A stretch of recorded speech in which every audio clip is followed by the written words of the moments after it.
Hello, brilliant entrepreneur. It's Tash Corbin here, and welcome to another episode of the Heart-Centered Business Podcast.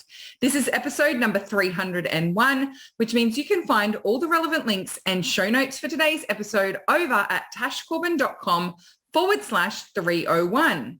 Today, I'm helping you to write your offers for social media. I get asked all the time, how do I write offers for social media so that they sell, so that people buy them, so that people comment? So if that's something that you're really struggling with, then let's dive in because this one's going to be super helpful. I'm Tash Corbin, and this is the Heart-Centered Business Podcast.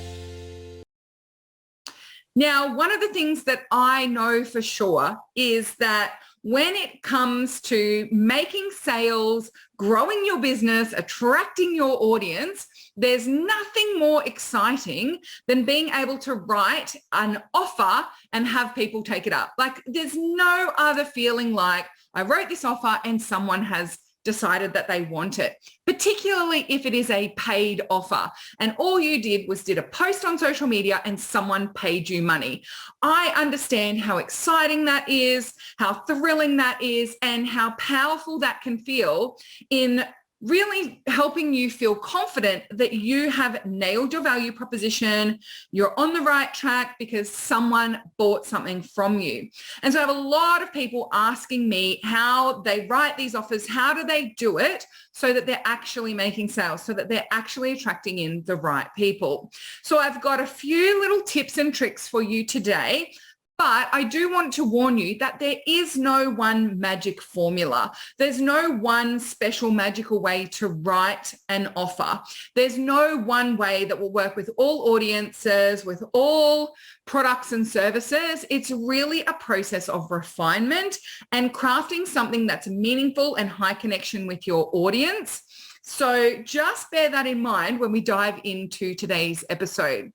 So tip number one is to recognize that an offer is going to perform best when you realize it cannot take on the workload alone.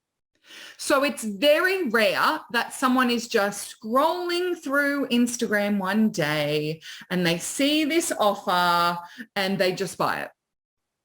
That's not how it works, especially if they've never heard of you before, they've never worked with you before, they've never even known about what it is that you do before. We need to recognize that an offer is part of an ecosystem. And the more that we recognize that that is the case and all of the ecosystem does the job of warming up your audience, attracting the right people and getting people ready to buy your offer, the less pressure we put on that individual post that is the actual offer.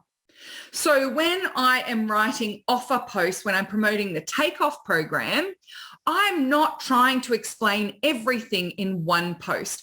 I'm not expecting that one post to do all the heavy lifting and attract and convert my ideal client into the takeoff program. If someone's seeing a promo post for the takeoff program, chances are they are already in my ecosystem. They have already seen content of mine. They already know me. And if they don't know me, then all I want them to do is just go and check out the sales page. If they think it sounds really interesting, I don't need them to go check out the sales page and buy straight away. I'm not putting that kind of pressure on my offers. I'm not putting that kind of pressure on my posts. So step number one is to recognize that most of your sales are going to come from your warmest audiences, and therefore the offer is just part of that ecosystem. So the person who's most likely to see your offer on social media and buy it on that offer is someone who already knows you, who's already on your mailing list, who already follows you on social media, and or who has already connected with you in some way. Maybe they're in the same Facebook group as you. They've seen you around. They have put you on their wish list. They're on your mailing list and they've decided that whenever the time comes, when the feeling is right, they're going to buy a thing from you. They might have even read your last newsletter and decided, oh yeah, I definitely need to do that. And then they forgot to go in and purchase. And then they see your post on social media, like, yes, that's the thing I was going to buy. And they go and buy it. So first and foremost, take the pressure off the post, and remember, it needs to be part of a messaging ecosystem. Number 2, speak confidently about your service. Stop asking other people to do it for you. Now, this one's a little controversial, but I see so many people sharing offer posts on social media, and they will have one, it's like way too many words, and 2, half of the words is testimonials, or this person said it was amazing, or this person said this, or this person has said this about the program. Yes, there is a time and space for people to share what their experience was of working with you, but in your offer, if you're not good at speaking about the value of your work, if you are not practiced at identifying the journey that you take people on and the transformation that you facilitate, if you don't know how to speak about your work with confidence and with clarity, then it can be very easy to fall into the habit of just copying and pasting someone's kind words about your thing. And unfortunately, what someone else says about your product or service isn't as powerful as you explained it to me. I got it. I saw that I needed it and I bought it. So rather than relying on other people to speak about your program, your product, or your service, take responsibility for learning how to speak about your stuff from a space of power, from a space of confidence, and from a space of clarity. So that's tip number 2, is learn how to speak about your work with power, confidence, and clarity. That can take practice. That can take working on your value proposition. That can take looking for tangible examples of where people might need your support and your help. But crafting an offer that's going to convert requires that you take responsibility for learning how to speak and write about your work with power, confidence, and clarity.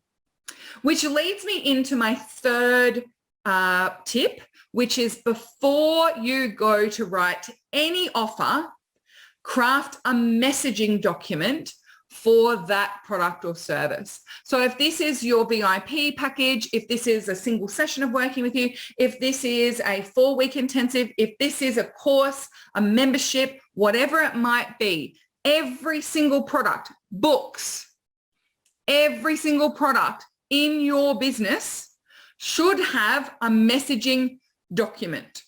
That messaging master document should include what is the specific niche for this product or service? What are the keywords and phrases that people use when they are primed and ready for this product or service? What is the value proposition of this product or service? Now, if you've followed me for a while, maybe you've done one of my client attraction challenges or one of my free workshops, the value proposition is not a single sentence. You will know that the value proposition is not just some sexy, shiny, sparkly words. The value proposition is actually 48 key points divided into 4 columns of 12 points each. 12 points of what life is like for your ideal client before working with you, getting as tangible and specific as possible. That is column 1. Column 2, what is the process that you work through with someone when they purchase your product or service? What are the steps that you take them through? If it's a course, what is the process that you work through with people in that course? If it's a VIP service, what are the things that you address as you work together one-to-one? What is the process? Column number 3 is after. Again, 12 points. What is life like in minute detail after working with you? What are the tangible lived experiences? What is the outcome in a really tangible way? What do they have? What have they achieved? What have they done? How do they feel? Right? 12 points on what is life like afterwards.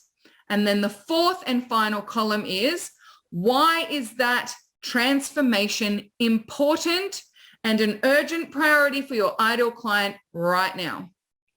Why is it important right now? So you've got before, process, after, why. Why is this critical?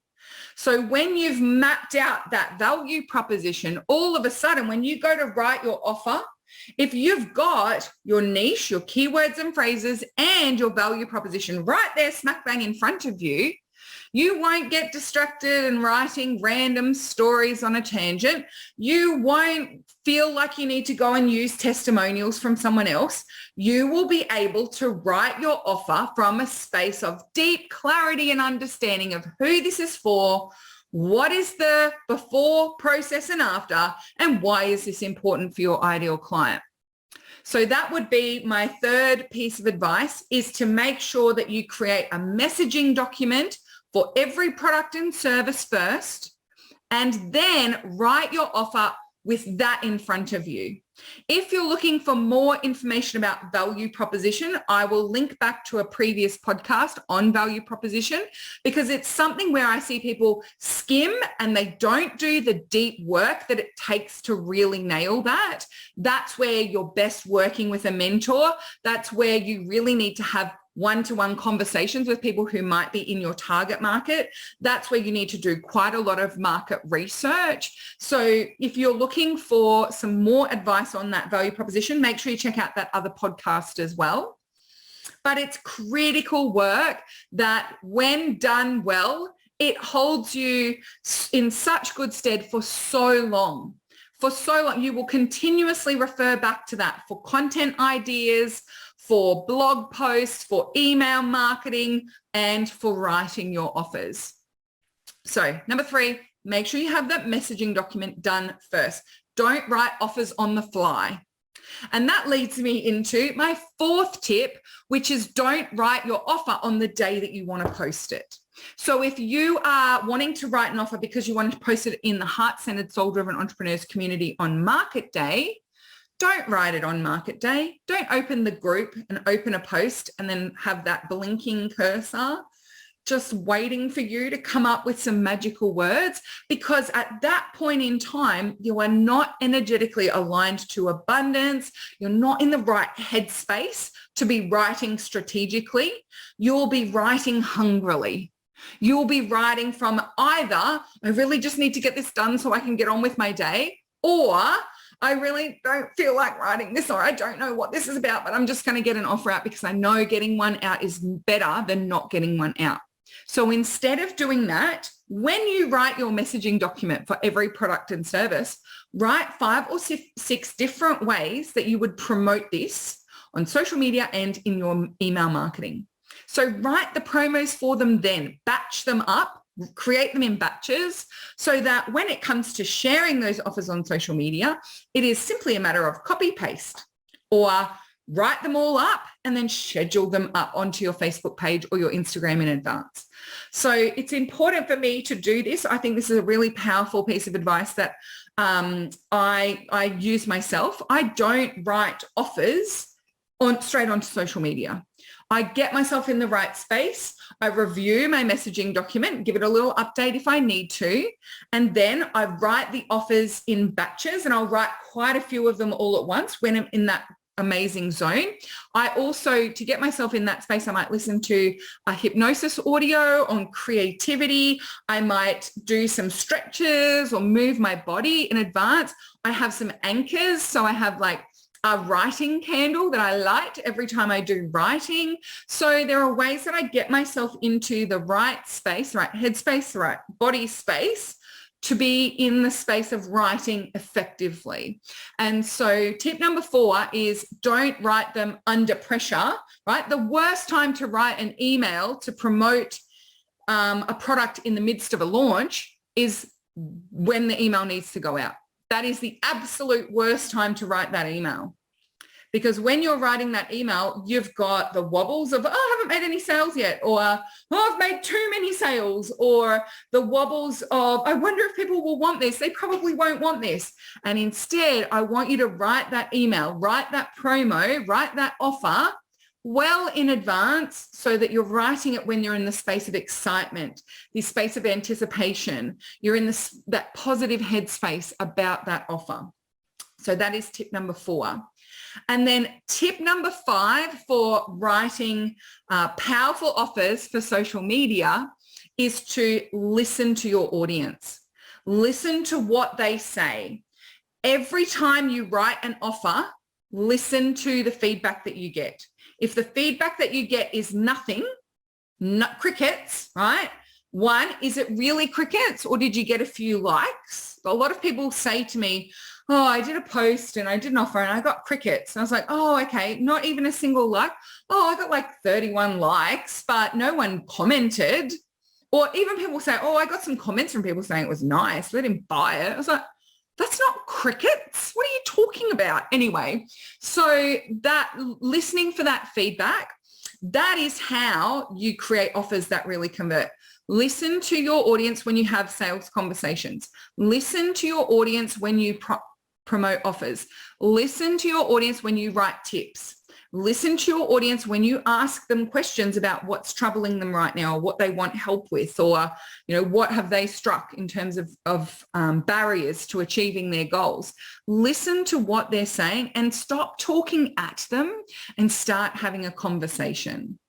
It is so common to see people, and it's so easy to do this. It's so easy to fall into this routine of talking in a way that like you're up on stage and everyone just has to listen to you. When you are on social media is social. It's a two-way conversation. When you email people, it's a two-way conversation. Emails go both ways. And so treat it like that. Treat it like a conversation. Don't be in a rush to over-explain every single detail.